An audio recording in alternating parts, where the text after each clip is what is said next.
చూస్ country delight, live better. ఇప్పుడే country delight app ని download చేసుకోండి.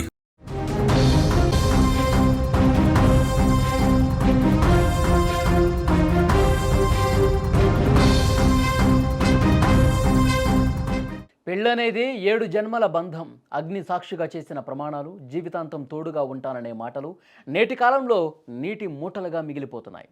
రాను రాను వైవాహిక బంధాల విలువలు పూర్తిగా దిగజారిపోతున్నాయి.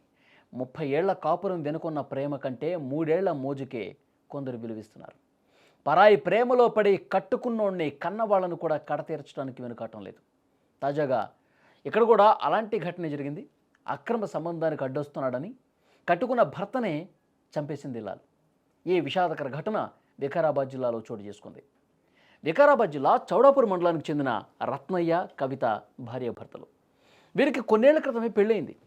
సీన్ కట్ చేస్తే అదే గ్రామానికి చెందిన రామకృష్ణతో కవితకు పరిచయం ఏర్పడింది. ఆ పరిచయం కాస్త వివాహేతర బంధానికి దారితీసింది. 3 ఏళ్లుగా వీరి మధ్య చాటుగా ఈ వ్యవహారం సాగుతోంది.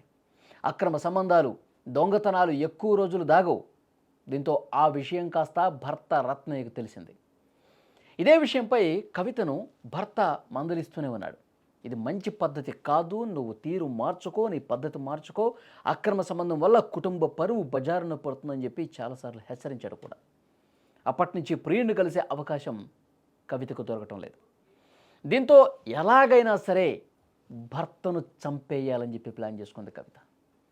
ప్రియుడితో కలిసి ట్రాక్టర్తో గుద్దించి ఢీకొట్టించి బలంగా భర్తను చంపించింది.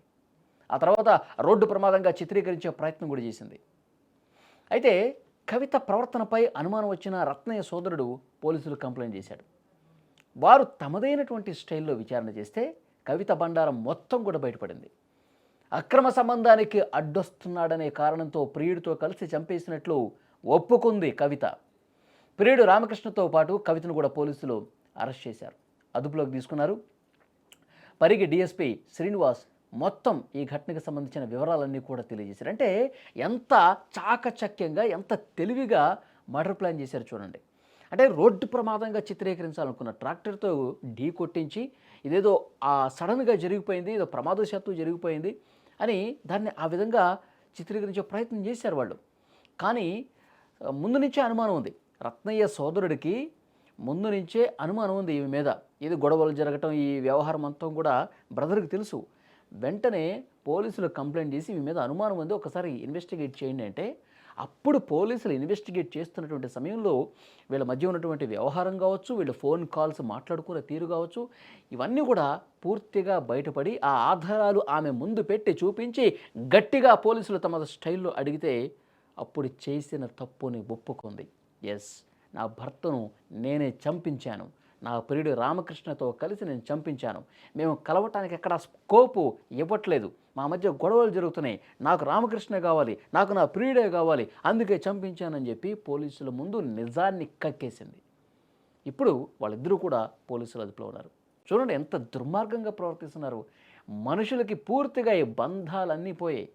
వివాహేతర బంధం ముసుగులో, ఆ మోజులో, ప్రియుడి మోజులో కట్టుకున్న భర్తని, అలాగే ఇంట్లో వాళ్ళని అందరినీ కూడా తీసి పడేస్తూ ఉన్నారు. నాకు వాడే కావాలని చెప్పి వెళ్తున్నారు. అంటే వాళ్ళ మానసిక స్థితి చూడండి ఏ విధంగా తయారైపోయిందో.